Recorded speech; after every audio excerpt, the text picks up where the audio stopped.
Welcome to the Outside the Business Boxes podcast, where we're talking about how to ignite your business today for the future using systems for everything you do in your business to make your life, your employees' lives, and your customers' lives easier for you to ultimately enjoy your business and, of course, make more money. I'm your host, Chad Murray. Well, thank you, everybody, for joining Outside the Business Box podcast. I am Chad, your host. I am a business coach. If anyone is out there looking for one, feel free to call me or email me or message me. That's if Facebook ever comes back up. But if you want to get a hold of me, go ahead, 972-877-3585. You can text me. We do have some sponsors, Snap Lock, your premier chimney sweep equipment. Go ahead and take a shout out to them and take a look at their cameras are awesome. And then Bare Hands Pro, your best inspection chimney software out there. So today, what I want to talk to you about is scenarios and situations. Scenarios and situations. So what this has to do with being in a small business. And so I've got some topics here to talk about, that may help you. That's happened to me in the past, happened to some of my clients also. And I want you to be clear on some of these. I'm not saying what I did was the right thing in some of these scenarios. And what I suggest is I'm trying to give you, all the options that are out there per situation. So I mean, the solution for some of this is always an ethical right question. But the question here is, can you afford to do what should be done right away and whatever we get? And you'll understand what I'm talking about as we move forward into the questioning. So we'll take the first scenario or situation that I had one of my clients into here recently. And I've personally been in this scenario. And so it comes with the moonlighting and the taking one of your jobs and doing a side job with it, or you catch someone doing a side job. It's all kind of encompassing into the same thing. So before we get into this, first I want you to understand one thing. Big companies, little companies, medium-sized companies, it doesn't matter. The ethical thing to do is in your heart of what you can withstand in your own business and what you want to do. It doesn't matter what someone else says. It's what you can bear in your heart and what you want to do in your company. There are scenarios that are the right thing to do that you can get coached by, talk to, and hear on podcasts and my own podcast as well on what I've done. That doesn't necessarily mean that's the right thing for you. So I want you to be very clear with yourself on some of these questions. So first of all, if you're going to deal with finding out that someone's essentially, great word for it, is cheating on your business, is have you addressed it in your handbook and have you addressed it personally with your employees? A lot of people don't have it in their handbook or have a piece of paper, a form for everyone to sign for that. So the question here is if you don't have that in some type of writing form, well, as bad as it might be, depending on your state, you may not have a fireable offense. I mean, I don't know your state. It just depends on your state. In Texas, we can fire anyone for any reason and not have to tell them any reason why we want to let them go. So that's what's nice about living in Texas. Now, me personally, anytime I've caught someone moonlighting on Saturdays with one of my customers or just on their own, and someone who was actually doing jobs in between mine with their own trucks, we immediately terminated them. That's our policy, and that's what we've done. So let's talk about if you're a 3 or 4 truck company or less than 20 person company, and you find out your 2 lead techs are doing it. Are you just going to let them go and let your whole company now be affected by that? I don't know. I mean, I've not been in that exact scenario. I have been in the scenario where my entire Salesforce educators in Dallas were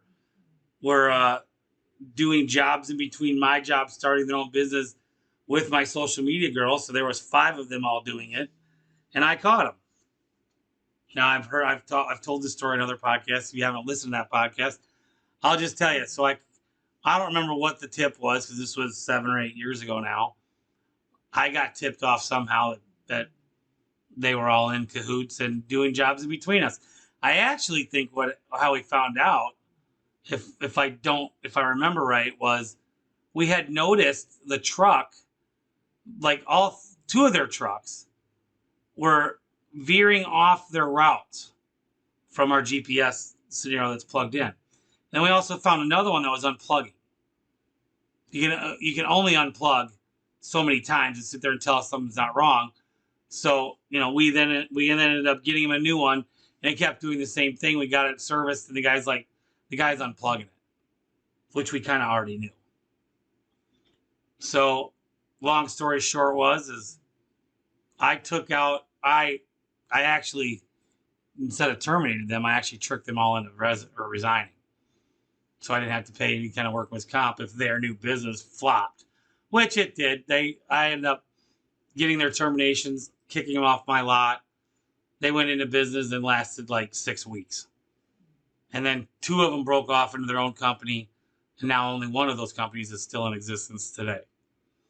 But he's a one-man truck. And whatever. So, but point is so then this was right after, like a year and a half after I'd left operations, and was pretty much at that time not doing anything but talking to management. And so I went back 100% for about 3 months.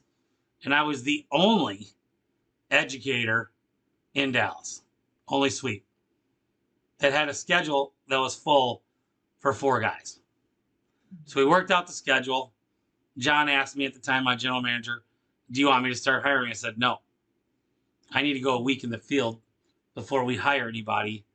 Back then, it was very easy to find people. I said, I need to get acclimated back into the field and sell, which, of course, I did. And I was making enough money every week to support the company. As a matter of fact, the funny thing was, as you know, I've talked about this here in the last couple of months, I never hired that great of sales guys anyway, nor did I give them the training they ever really needed, until 2021, which is now completely turned around our business in training and support, meetings every day. These are the things that we do now. And then with that also will prevent moonlighting, side jobs, and all that, because you're now giving them a career, and then they're not going to be looking for other paths to make more money. So, but I ended up doing that. And so are you willing to go back in a truck and go do what you have to do, or add stuff to other stuff?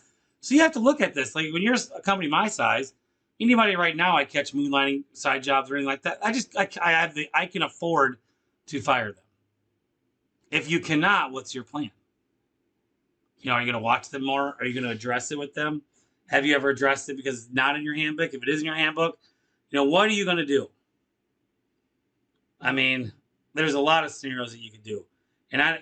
Because it all comes down to personality, and the person you're dealing with. Let's talk about this. Seriously, think about this. If you've got a good guy who goes out and does, let's just say a side job, whatever, and honestly, in your mind, and when you talk to the guy, was this a one-off thing? Probably wasn't.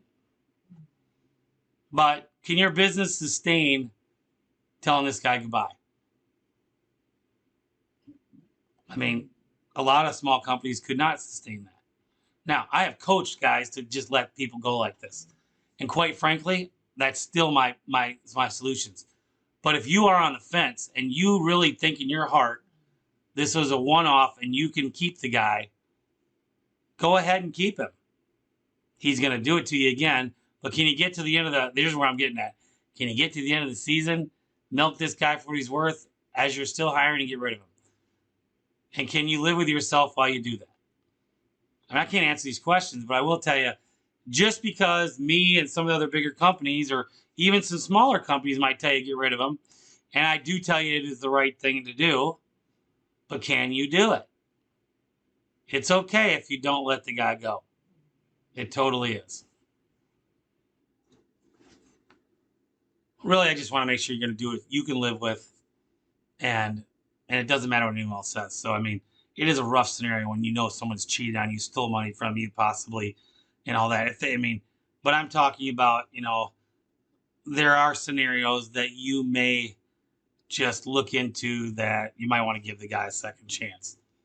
And I don't know what that is. I know I did it a few times, and every time I did it, I ended up canning the guy anyway, typically within 6 months, if not within the month.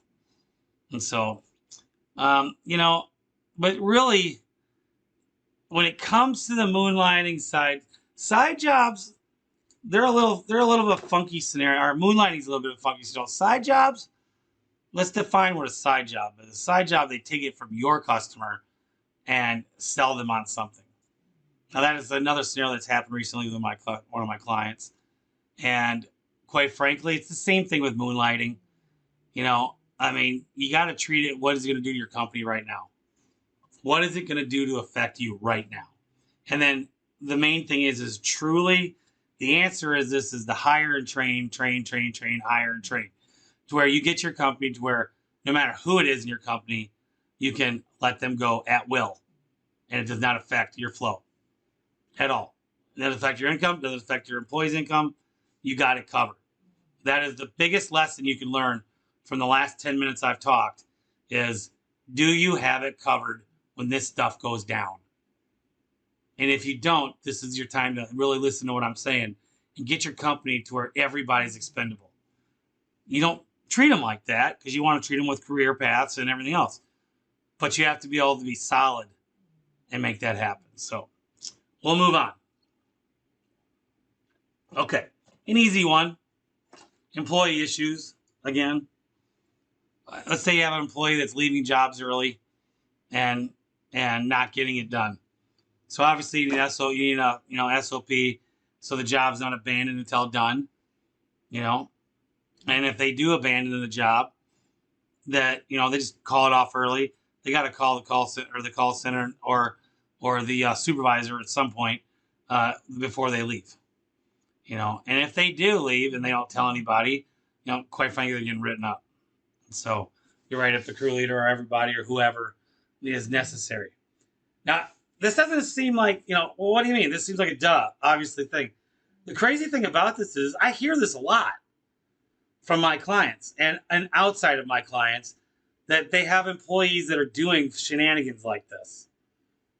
Again, it's your fault. You're the manager, you're the owner, or you got managers not keeping them accountable. And so we here at Masters, we make it very clear when we start, or they get hired, and then obviously the crew leaders do, no job's done until it's done. Now, and if it's scheduled for a 2-day job, you get to leave to make sure you got the work that's scheduled that day. So now what we even do is if it's a 2, 3, 5-day job, every day has its line items we say that need to be done. And they go in our Kickserve, and on each line item, we have it to where you can press a button and say that that's been work completed. And they have to do that as part of their daily thing.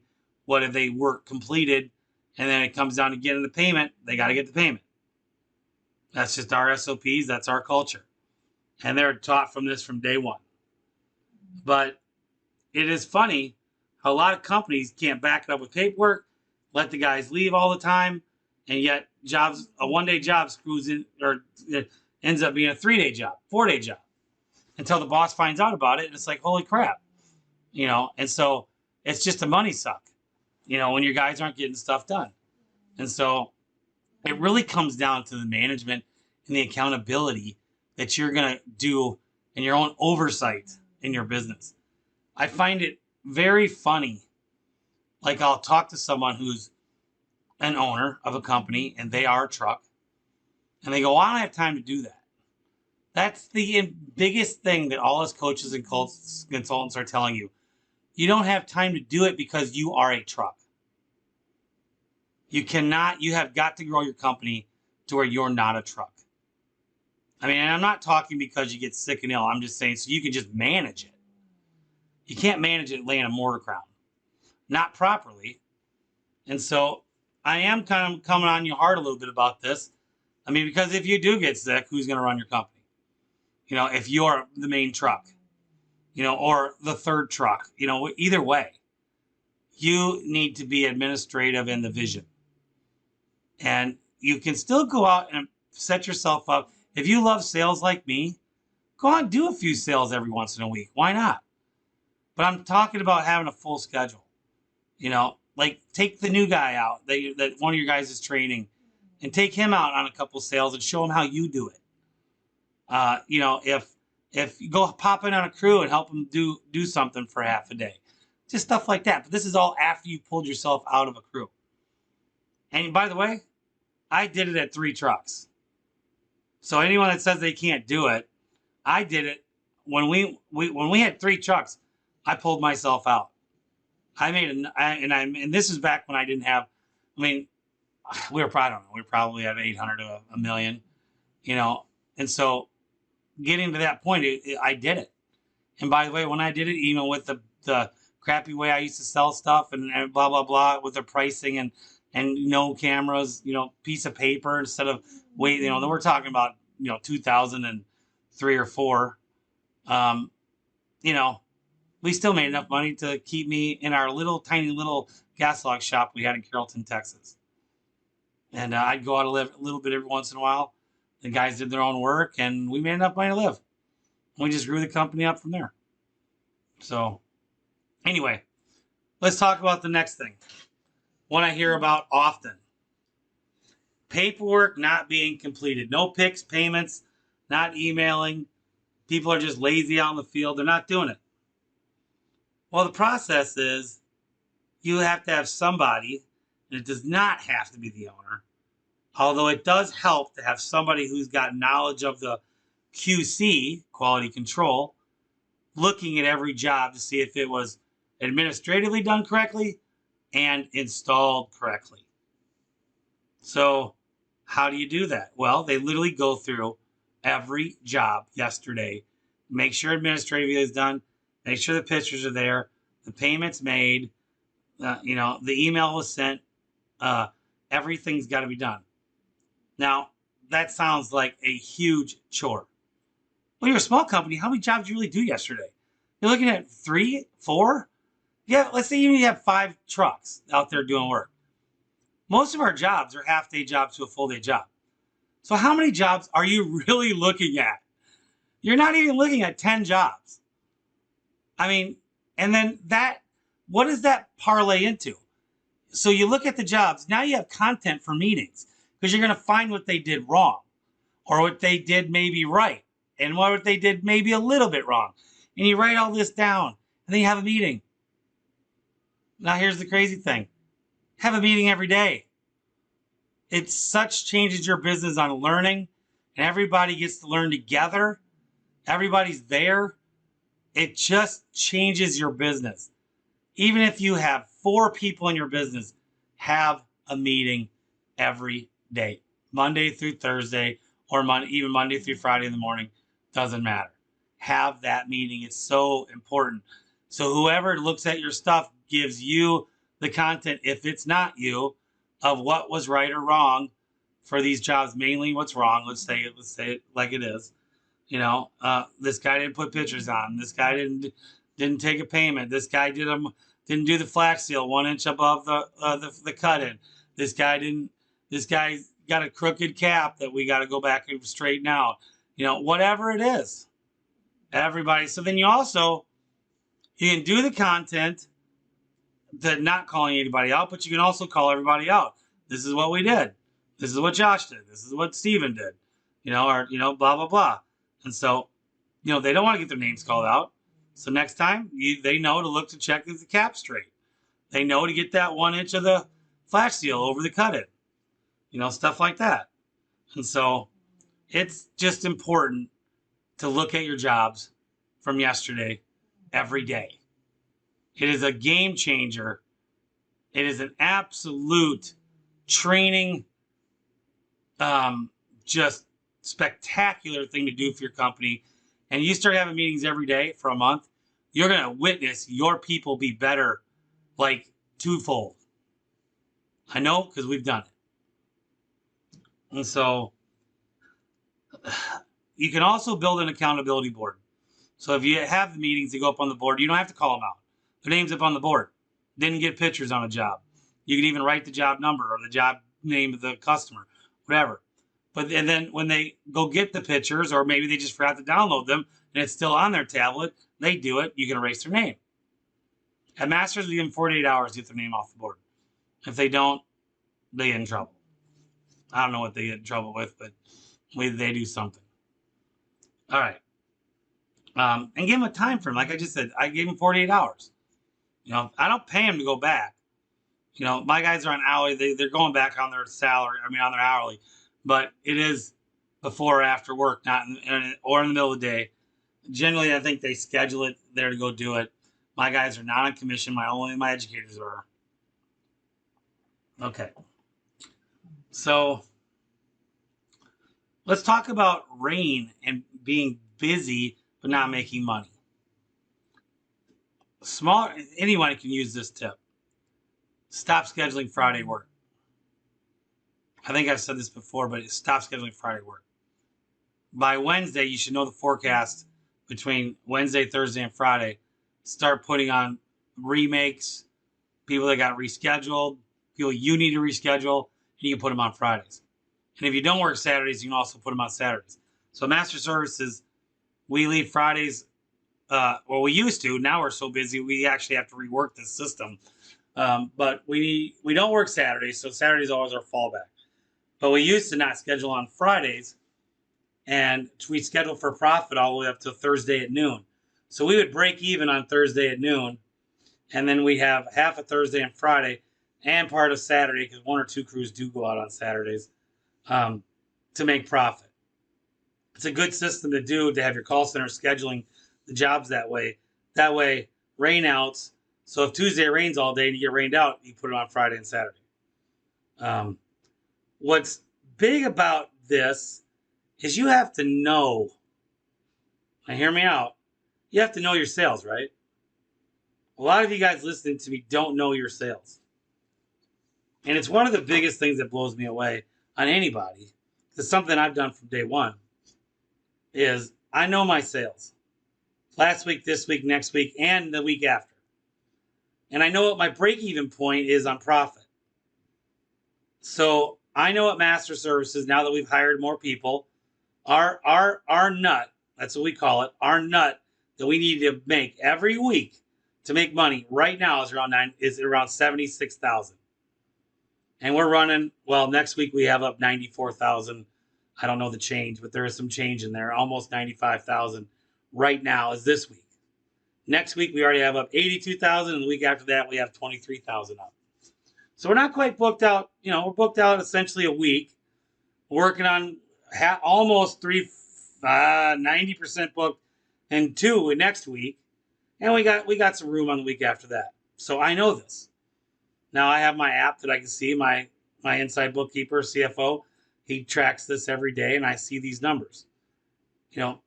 But if you're going to look at all your jobs every day, it's not real hard to make this a system if you do everything at one time as you're going through everything and you're writing down the sales for each day. And then you can go through next week and this week and next week and do that really quick.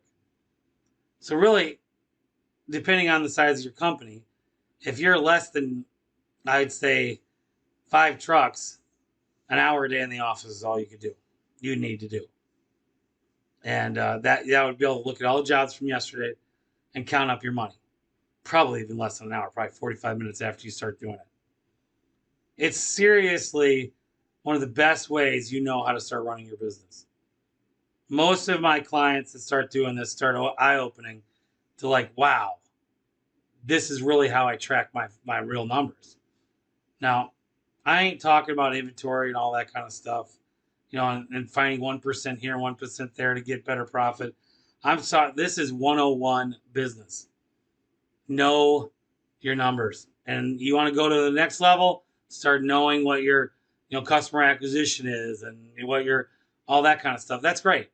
But if you don't know your numbers up front when your sales, you need to know that. At any given point, if you asked me, and I was even on vacation, at some point in time, I can tell you from yesterday's number If not, I can tell you because I've already looked today what the number would be that I have up this week and next week, and now even the week after.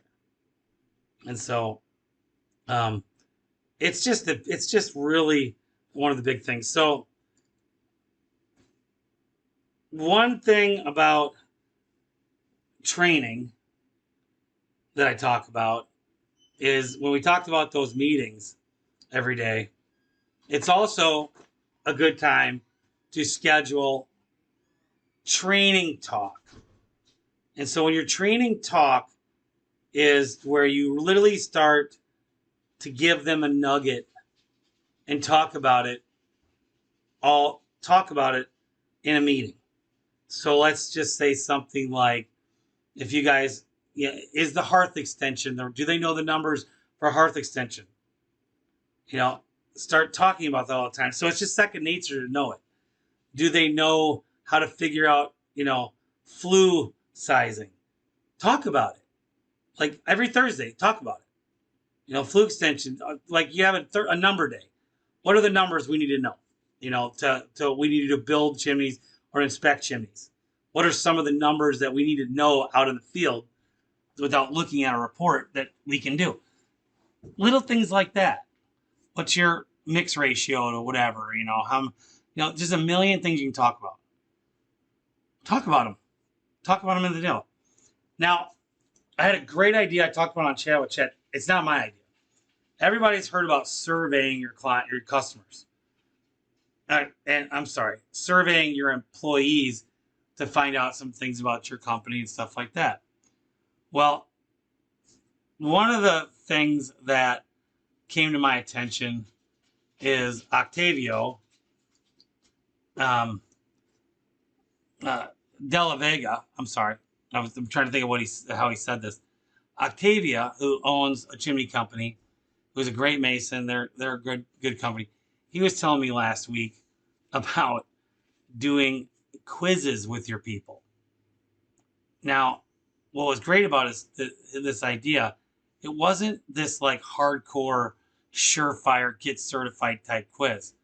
It was a silly quiz with real questions. So it'd be like sending all your people, some good quiz questions that you really want them to know, but then you're throwing in silly questions in there too.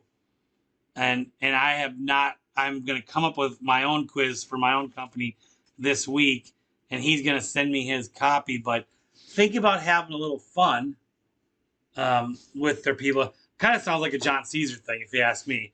But Octavio came up with it, which is awesome. To send them out this little quiz that's partially silly, but partially real. And you can even make a silly question a real question too. And so, if we have a chimney that's 30 feet tall, I'm not even good at this. If we had a chimney that's 30 feet tall, would we not cap it, or we would cap it because, I just, whatever, I don't know. I'm not the comedian like that. But you get the point. You can make up questions like that. And so again, just to kind of go over what we talked about a little bit here today, just scenarios and situations, just some stuff that's come up. When it comes to the employee moonlighting or whatever, not all companies are built the same. I always strongly suggest terminating the person, but if your company can't withstand that, have a conversation with yourself and figure out a new way. Keep hiring so that this isn't a scenario for you ever have to go through. And you can let go of anybody at any time. Anyone busting out jobs early and not getting them done on time, hey, figure out what you got to do. And then rain and busy times, think about your Fridays and Saturdays, hold them back to put a hard schedule on them until the weather's good and everything's okay. So, guys, that's my time. That's right at around 29 minutes. And, thank you again, everybody, for listening outside the business box. Surefire is always a great platform to go get your guys certified in training. Go ahead and use them. Of course, you got SnapLock, who's one of my sponsors, and Bare Hands Pro, your elite chimney inspection program. Wait to see it. I can't wait to see you here. Let you hear me next week, and have a great day.